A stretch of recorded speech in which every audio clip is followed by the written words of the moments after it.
Ayan, dito po tayo sa loob ng ating sasakyan at sa video na ito ay ipapakita natin yung nakakatawang experience natin sa pagbebenta ng bangus.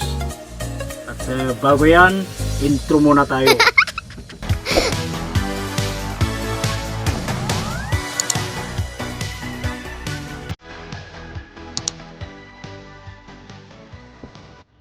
So bago yan, i-drop muna natin tong mga slab na to sa store ni Protect Christian dun sa Bulanao. Wow! Ayan, may bagyo ngayon kaya kukuha muna tayo ng payong dyan sa Zig General Merchandise. At ayun, pupunta si Mrs. dyan sa loob.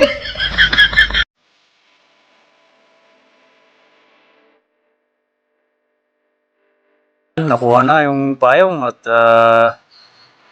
mamaya kukunin na natin yung bangus dun sa bakras.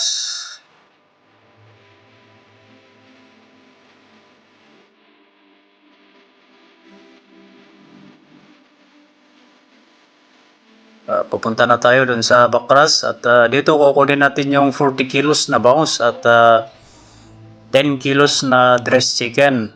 Subukan natin ibenta kung saan yung makakaya natin.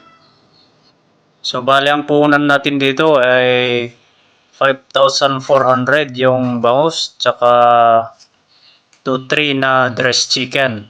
At ayun, malapit na tayo.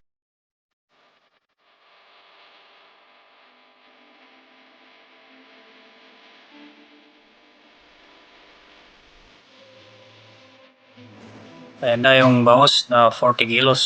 Lalagay natin sa ating sasakyan.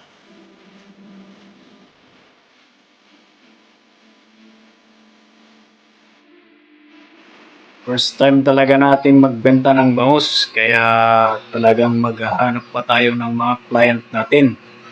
Bawat bahay talagang magtatanong tayo kung bibili ba sila o hindi. What?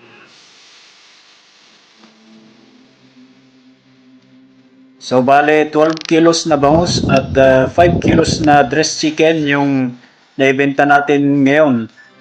Kasi maulan at may bagyo.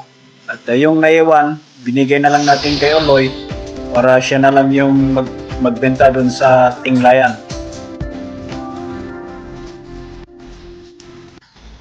Yan si Boss Oloy na kumuha sa bangus natin.